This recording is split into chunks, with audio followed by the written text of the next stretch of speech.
Hey guys, Shamar Brown here. Welcome to the Eagle Podcast Night Talks Season 4, episode number 28. Now, I have a special treat for you guys. Just like what I told you guys in the last episode, that we're going to start having a bunch more guests on the show. Now, one of my good friends, his name is Tamari Daniels, right? He's here tonight to be able to give you guys some content. Now, before I introduce Tamari, I really would recommend that you guys, you know, get a notepad because he's gonna be going in. And the title of tonight's episode is self care. And I don't know if you guys noticed that self care is very, very important. But again, I want the expert to speak about it because I guess you could say that's what he specializes in. You get what I'm saying? I think he has so much stuff going on. So I'm like, how do you make time for self care? But again, he's gonna be sharing it with you guys tonight. How he does it. So again, I really would recommend that you guys listen in. And just like what I said to you guys, if anything that Tamari mentioned tonight and it resonate with you, leave a comment. Leave a comment. Send it to somebody that you know that needs to, get some self care. All right. But anyways, without further ado, Tomari Daniels. Bring him in now. Welcome, welcome, welcome. Welcome to this collaboration with Eagles Podcast Night Talk. I am Tamari Daniels and I am the CEO of The Boy with the List podcast here on Spotify. You can also link me on Instagram at Mr. Spelling DIBOYWIDLISP double underscore on Instagram so that you can hear more about my own personal work. Click on the link that's there in the bio and it will take you directly to our page, right? On this pack, on my own personal platform, I speak primarily on mental health rejuvenation, mental health awareness, self-care talks, motivational sessions, pep talks, and basically, my podcast allows persons to be equipped with the tools necessary to enhance their lives in one way or the other, and to provide some form of a safe space where we can have conversations that persons normally shy away from. So, without further ado, I am so privileged and I am so grateful for this collaboration because this is one of the first major collaborations that I've had with a podcast unit. So, I'm really excited for that. Um, and I was invited here by your CEO to speak on self care and what it is and how important it is and how we as persons can employ strategies of self care in our own personal lives. And so I'm just going to give you a rundown of what I believe self care is, and it is a holistic experience. It is an experience whereby we employ practices to enhance or perfect our own physical, mental, emotional, psychological health. These are things that we do each and every day to keep us sane, to keep us grounded and secure, and also to optimize the experience of life. You know, I am a firm believer that when life gives you lemons, you make lemonade, right? But nobody talks about how you cut the lemons. You have to ensure that you hold the knife right and you set the diamond, the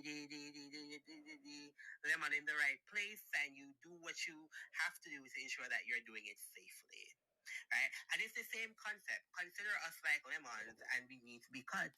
How are we going to do this?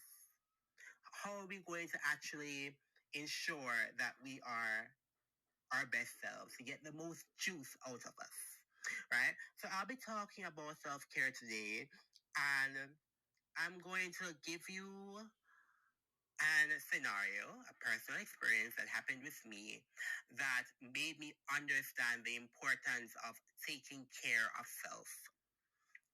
Now, I was in college and I was the nerd. I have a bachelor's degree in math. So if you know, you know. If you know, you know. and I was also a scholarship recipient. So me a bright boy, and I was burning the midnight oil. Because again, at the time, even though I was in college, I was majoring in math, and you know, I was so called bright. Believe it or not, mathematics was not my forte. It was not a subject that I thought that I did the best in, and I have the perfectionist mentality when it comes to things that I execute in life. And I used to burn the midnight oil, but my brain wasn't absorbing the information that I wanted the way that I needed it to at that time. And so I placed a lot of pressure in wanting to succeed. And I wanted to succeed more than I wanted to breathe, to be honest. I craved that level of satisfaction through a letter grade at the end of the semester. And it was sad to say that that semester was perhaps the worst time of my life.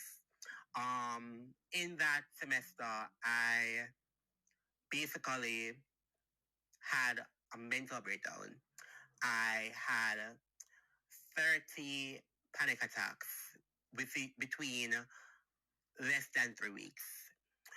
And I used to have panic attacks every day because one, I wasn't eating right. Two, I wasn't getting much sleep. Three, I isolated myself from the things that brought me joy. So I would not spend time with my friends. I would not go out to restaurants. I would not enjoy the college experience. I did not take breaks because I said that, hey, I need to get to here by a particular time and I'm not getting there. So I felt very lost, and that puts you in a very vulnerable place where mentally you start to decline, right? And your cognitive function starts to decline. And I realized that at that time, a lot of aspects of my life was not making sense. Emotionally, I was fragile because, again, I had no sleep. And everything started to crumble. It crumbled to the point where I was failing everything. And I was wondering to myself, what am I doing wrong? Right? So much to say that at the point where I acknowledged that I needed help, I needed to figure out something so that I can function at my best, it landed me in a therapy chair. And it landed me in a therapy chair for all the wrong reasons. I remember being in that particular chair and I was explaining to my therapist at the time what my life was and how much pressure I put on myself and all the things that I was doing that was not right to self. And it made me realize that mentally I was very fragile. And in that session, I was clinically diagnosed with panic disorder with agoraphobia. If you don't know what that is, in a nutshell, it means that I have panic attacks when I feel unsafe, right? And my triggers stem from not performing at my best, being in situations where I don't know anything, being unaware. Some of those are some of my triggers, right? But in these sessions, I was enlightened as to coping mechanisms that I can use to ensure that I can still perform. I got to a point where it felt like I was a skeleton existing, right? Ah, Lord, did not just get personal. But at the end of the day, self care was not a priority for me. Self care was the least important thing to me because I didn't understand how everything in life is linked and how everything that you do contributes to one aspect of your life or another. I didn't understand that your physical and your mental, emotional, they're all linked, right? I didn't understand that correlation. And so because I wasn't mentally right, because I wasn't spiritually fulfilled in what I was doing at that time of my life, I paid for it. Physically, I lost so much weight, like I was not fitting into anything. Mind you, at that time I was a skinny one. I was literally a stick, right? So physically, I was losing weight because I wasn't eating because, hey, mentally, I'm not right. I'm not satisfied with where I'm at. Spiritually, I lost myself. I didn't know who I was behind the book, right? I isolated myself from friends because in my head, my friends were not taking me to where I needed to be. So why am I even being around them? Emotionally, I was fragile because the only thing that was keeping me sane was class, right? And so at the end of the day, I want to talk about self care and its importance because it only takes you being at rock bottom to know and to really establish when it is that you need help and what are the things you need to do to get help. And so I want to talk about some things that we can do to practice self care. And being at rock bottom and acknowledging that rock bottom, one of the things that you can do to ensure that you are taking care of yourself is get a therapist.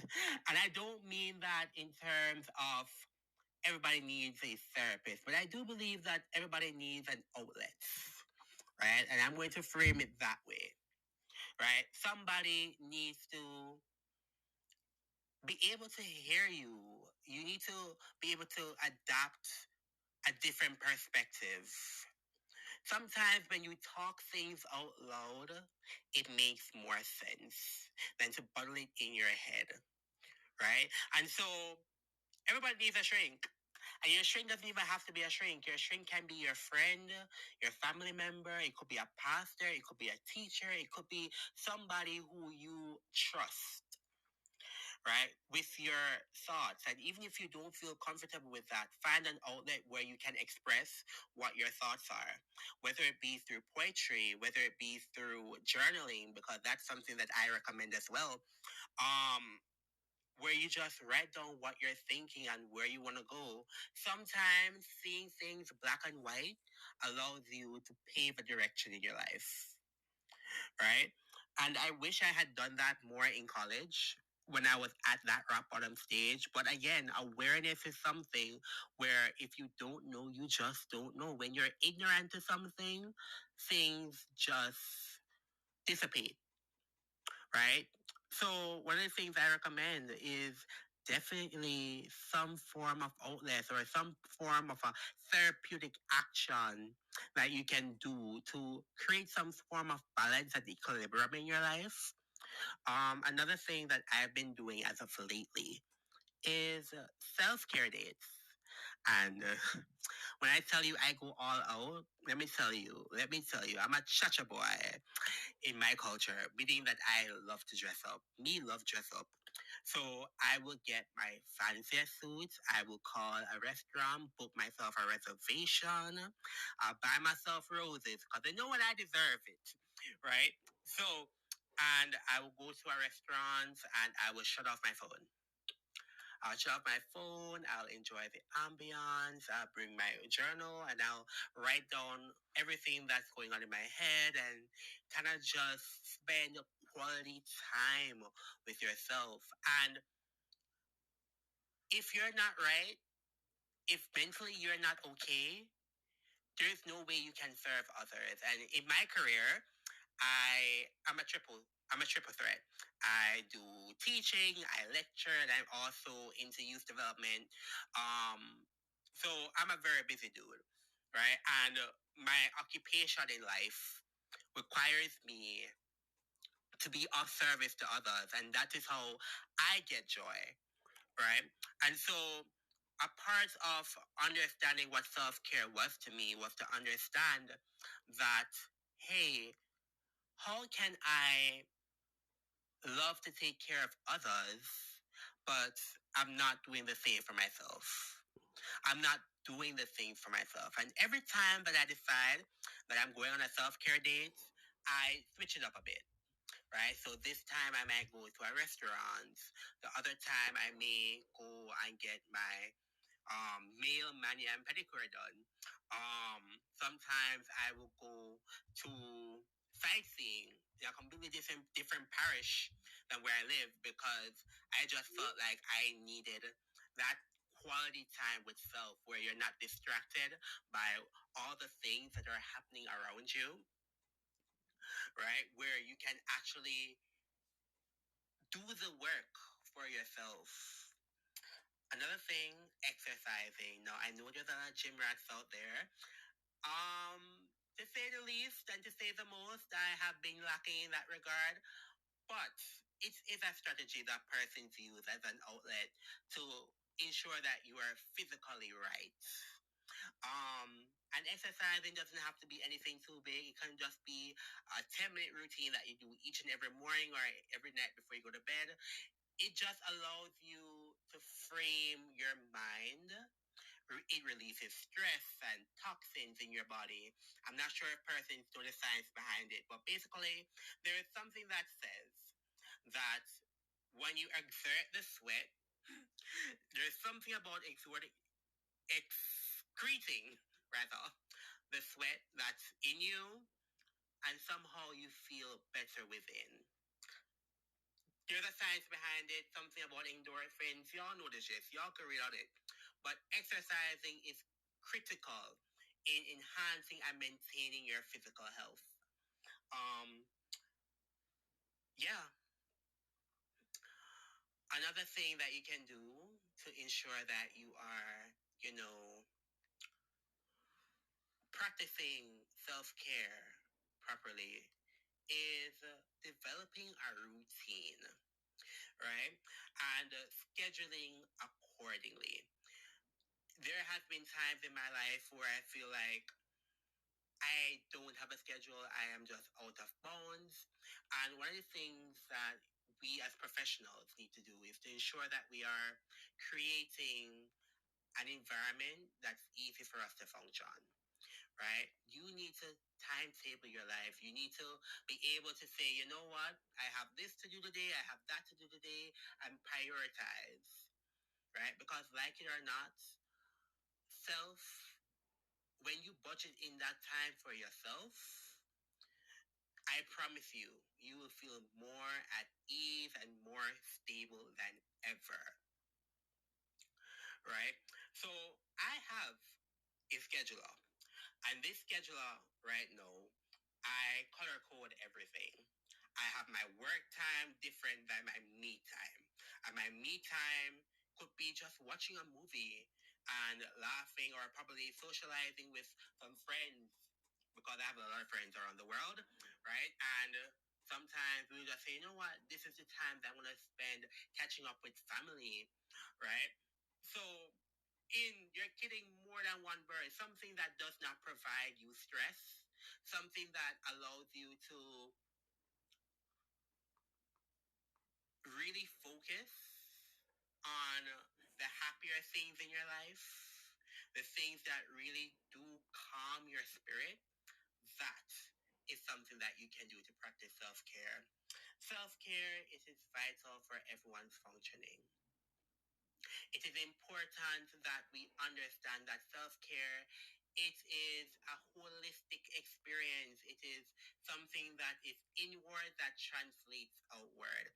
And so this little speech here, or this little reminder to self that I am projecting through my voice through you.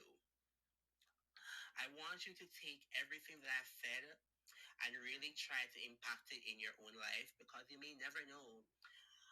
Um, I'll say this to say that a healthy body is a healthy mind, and a healthy mind is a healthy spirit. And through all things, if all things are in equilibrium, we too must prioritize self care. So that's my 2 cents. Woo! Woo, woo, woo, woo, woo, woo, woo. Hey, I told you guys. I told you guys. Mr. Daniels, you really did a fantastic job. You get what I'm saying? And guys, if you want to re-listen to this episode, re-listen to this episode, because he said a lot, you get what I'm saying, in that few minutes. And he even shared his personal experience, because obviously, you have to feel it to know it. You get what I'm saying? You could give theory, but Mr. Daniels just gave, like, hey, this is what happened to me. And this is what I've started to do to be able to not have those issues. And he said a lot, but again, I really want the information that he said to digest. The only thing I would like to add to that, the only thing I would like to add, because it's so ironic that what he said just now kind of alluded to what I read in a book today. So literally, it says, believe it or not, sometimes stopping to smell the roses will get you to your destination faster than sprinting as fast as you can and ignoring what's around you. You get what I'm saying? And it's true. It's true. Sometimes it's okay to slow down to speed up. All right. But thank you so much, Mr. Daniels, for coming on here and giving us this amazing content here at Eagle Podcast. We really appreciate it, man. Right? And the listeners, you guys, if this podcast added any value to you, I know Mr. Daniels gave his information. Go follow him. Go look him up. Go check out his previous works. You get what I'm saying? Right? Leave a comment. You might have a friend who's going through this. Send it to them. You get what I'm saying? Because sometimes one thing I've realized about reading books, if sometimes when I'm reading a book or when I'm listening to a certain podcast, the speaker might say something about myself that I didn't know. It's like the jar window. I know I spoke about that in one of my previous episodes. You guys can go check it out, the jar window. Now, in it, I spoke about things that you don't know by yourself and people don't know about you. You get what I'm saying? And the thing about that is that books and podcasts can help you with that, because I read books and the author is telling me about me. And I'm like, you don't even know me, but how do you know this about me? And again, if you don't want to, put yourself in that position with your friend, just send it to them. Let the content does do the work for you. And head, if you're the one who's going through it, you just heard it from Mr. Daniels just now. Don't worry about it. You can overcome this. And that's what I took away from it. That, hey, whatever is going on, whatever issues you have, again, I'm saying you can overcome it. All right. So again, guys, Eagle Podcast, Night Talks, season 4. And just a heads up, guys, we're about to go into season 5. This was the last episode of season 4. We're about to start season 5. So make sure you guys, go into the new season with us. Because again, here at Eagle Podcast, our goal is to be able to impact 1,000 people's life. And like we said, we can't do without you guys. All right, guys. Good night, guys. Shamar Brown here. Boom.